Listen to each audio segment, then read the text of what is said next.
What is going on, everyone? My name is Scorpion, coach of the Leaf Agents. Man, I've been wanting to say that for a little while. And welcome to Battle Hub Draft League Season 3. That's right, boys, it is time. The third season of Battle Hub Draft League is here, and the Leaf Agents are once again participating to get our first Draft League trophy.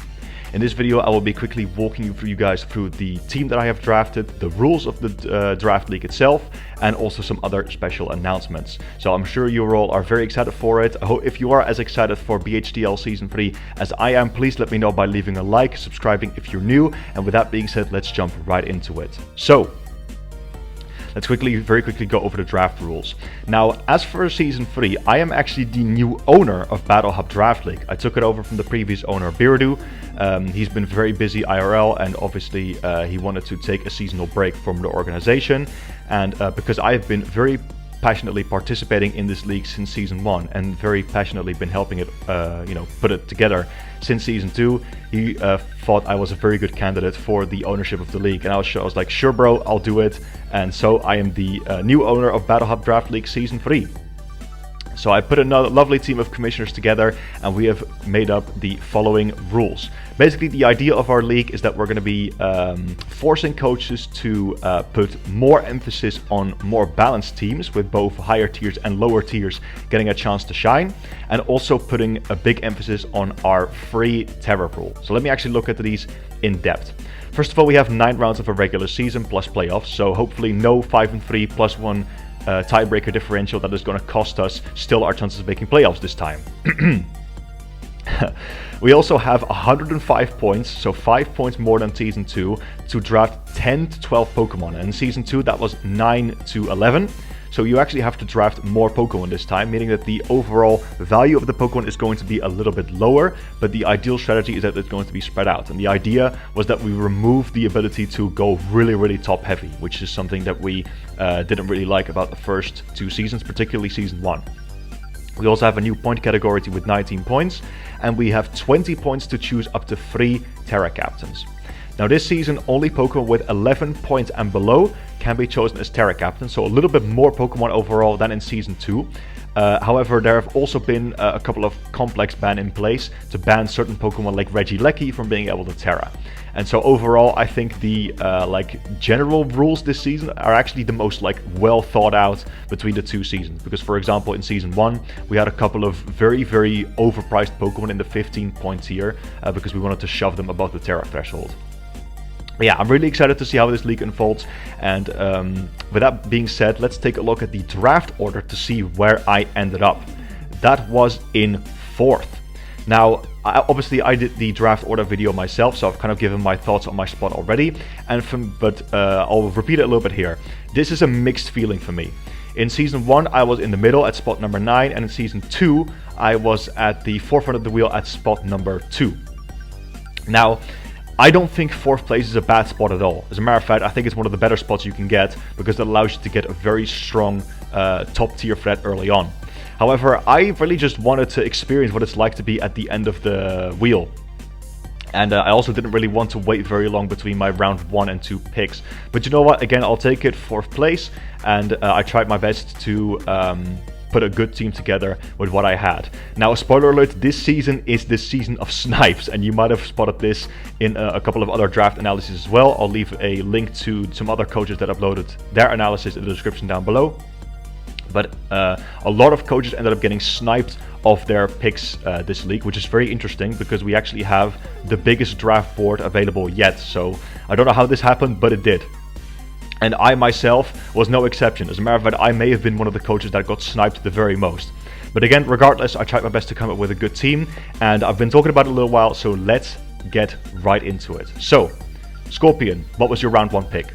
Biradu in the draft picked Excadrill first, Rolder picked Iron Boulder, and Arcanine picked Latios. Very solid threats in my opinion, really cool mons, but there was one Pokemon that I've had my eye on since Season 1, and I really wanted to use it for Season 3, and so I did. Ladies and gentlemen, the first Leaf Agent for BHDL Season 2 is none other than Iron Valiant. Now, a fun little story, in BHDL Season 1, my round 1 pick was Great Tusk. and in Season 2 it was Zamazenta, so I just tend to have a tendency of drafting fighting types apparently. But let's get into Iron Valiant. This Pokemon is amazing. Something that you'll notice throughout my draft analysis is that I tend to draft Pokemon that I have used in Smogon format before, so I kind of know how to build with them, and Iron Valiant is a great example of this.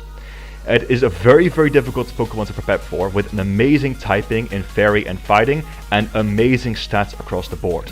Base 130 attack and 120 special attack make this Pokemon a nightmare to prep for, because it also has amazing coverage options and stab.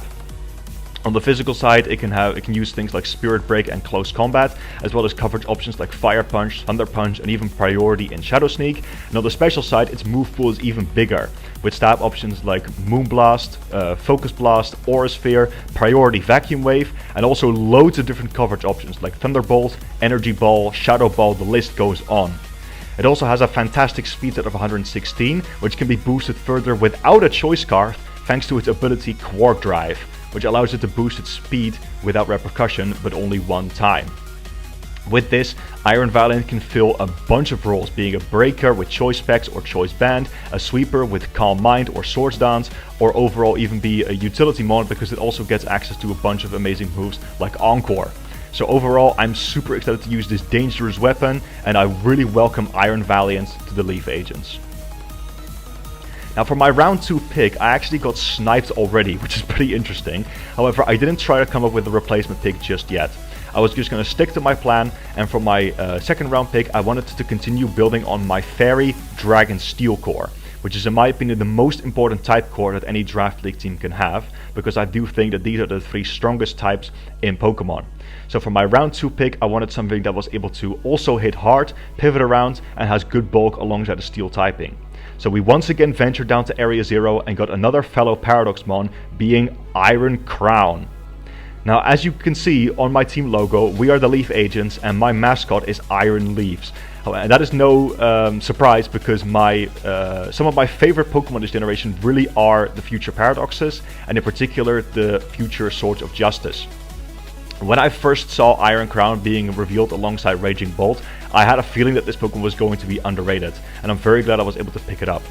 This Mon has amazing traits going for it. First of all, it's a Steel type with very respectable defense stats, having 90 base HP, 100 base defense, and 108 special defense, meaning it can honestly take hits very well for a Pokemon as powerful as this, because it also has that staggering base 122 special attack stat. Not just that, but it can also put these stats to great use, with moves like Psychic, Psychic Noise, Psyshock for Psychic Stab, and its signature move Tachyon Cutter for Steel Stab, which is a dream that many other Steel types that rely on Flash Cannon would love to have. It also has a very respectable speed set of 98, which makes Iron Crown a very versatile weapon overall, and it can also run a bunch of sets, being once again a wall breaker with choice specs, going Boost Energy Special Attack to get a free Life Orb boost, Boost Energy Speed to be a sweeper with Calm Mind, the list goes on. I think just like Iron Leaves, this Pokemon is going to be very underrated, and I'm very excited to use it on the team. Now for my third round pick, I really wanted to start working on the other type core that I think is important for Draft League teams: Fire, Water, and Grass, as these three types also complement each other perfectly. My water type choice actually unfortunately got sniped off of me, because I wanted something that with really strong priority, decent speed, and overall a Pokemon that can force progress well. I was able to recruit a fine replacement, however, being Blastoise. Now Blastoise is sorry, what did you say? Yeah, I know I said it's my least favorite Kanto starter. What about it? Oh, you want to know why I picked it up? Okay, sure, let me get into it. Yes, ladies and gentlemen, I will not lie to you. Blastoise is my least favorite Kanto starter, and I'm not a huge fan of this Pokemon in general. No offense to someone who actually likes this Pokemon, I've just never been a fan of it. However, there is another water starter which I really wanted for my third round pick, and unfortunately that got sniped off of me in the second round. However, the coach that got this Pokemon actually hit me up and felt very remorseful for this snipe, which is not something you see very often in draft. And they hit me up and they said, "Yo brother, I really want Blastoise, get Blastoise for me, and then we'll end up trading it at the end of the draft." So we ended up doing that, and ladies and gentlemen, we traded it back and forth, and boom, my third pick in the draft is Hisuian Samurott. Big shout out to my homie Pokemaster88 for organizing this trade with me. I love you, bud. I seriously really appreciate it. Now, for those who know me well, my favorite Pokemon of all time is Torterra. And that is also my favorite starter Pokemon of all time. But if you ask me, Scorpion, who's your second favorite starter Pokemon of all time, it's this one right here, Hisuian Samurott. Now, the reason for that is because I already love regular Samurott. It was one of the first starters that I played Pokemon with as a kid, playing through Black and White. And so when the Unovan starters, the Hisuian starters were released, I really wanted to see what Samurott looked like, and this Pokemon couldn't be more amazing. However, emotional things aside, why did I actually pick Hisuian Samurott? First of all, like I mentioned, this Pokemon has a lot of good traits going for it. It has an amazing base 108 attack stat, with alongside its ability Sharpness, which boosts the power of its stabs even further. And it does great damage with these moves like Aqua Cutter, Razor Shell, and Knockoff, which do consistent damage, and Knockoff even has the utility of removing items. Its ability Sharpness also gives it amazing coverage options with moves like Aerial Ace, X-Scissor, Mega Horn, and even things like Sacred Sword. But of course, this Pokemon's main selling point comes from its signature move, Ceaseless Edge. This move is able to set up spikes while also attacking with a 65 base power Dark move boosted by Sharpness. Now, of course, it can miss, but it does give our team a very reliable way to get up spikes.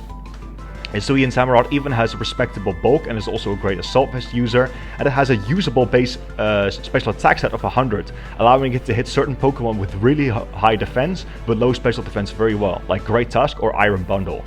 I'm very grateful to have Hisuian Samurott on the team, and I think it rounds off my team beautifully. Now, for my round 4 pick, I obviously wanted a Terra Captain, because like I said before, I do think Terra Captains are going to play a very important role in our league. And obviously, I talked about my second favorite starter of all time, but I've been hinting at a bit already. My fourth Pokemon is, of course, my favorite Pokemon of all time. Once again, Torterra, the first Pokemon that I've drafted for a second time. Now, I could go on forever about why I actually like Torterra, but let me keep it short and sweet. Torterra is a very versatile Pokemon as a Terra Captain, as its bulk is great enough to be defensive on both sides of the spectrum and can force progress with moves like Leech Seed and Stealth Rock. It keeps itself healthy with Synthesis, and it even can go on the offensive very well, thanks to moves like Swords Dance and the newest edition of Generation 9, Shell Smash. It also gets a bunch of amazing coverage options too, like Outrage, Heavy Slam, Superpower, and most importantly, Stone Edge, as well as Terra Blast because it's a Terra Captain. I think Torterra is just super versatile, as it also gives me another Stealth Rock user, and so it pretty much ticks all of the boxes that I wanted for my team. It's an electric immunity, a grass type. Overall, Torterra is amazing, guys, let me tell you. Now, as you can see right now, my team is super offensive, and that's who I am. I'm a hyper offense player. But even in draft, even the most offensive players have to compromise. And so for my next few picks, I started to dig into ways of putting utility on my team. It was time to end off the Dragon Fairy Steel Core, as well as get the most important form of utility on my team, being Rapid Spin. So my next pick was Cyclizar. Now, Cyclizar's offensive stats aren't amazing, but it does get great coverage options and stab options, with moves like Double Edge, Draco Meteor, Overheat, Thunderbolt, and so on. And but the main selling point of Cyclizar is how amazing it is as a utility mon. It gets things like U-Turn, Knockoff, and obviously, most importantly, Rapid Spin, as well as one of the best abilities in the game in Regenerator. Cyclizar is overall just a very versatile mon, and it just gives me a great typing, speed tier, and just overall a mon that can fill a variety of roles. I don't really have much else to say about Cyclizar, it's just a great mon.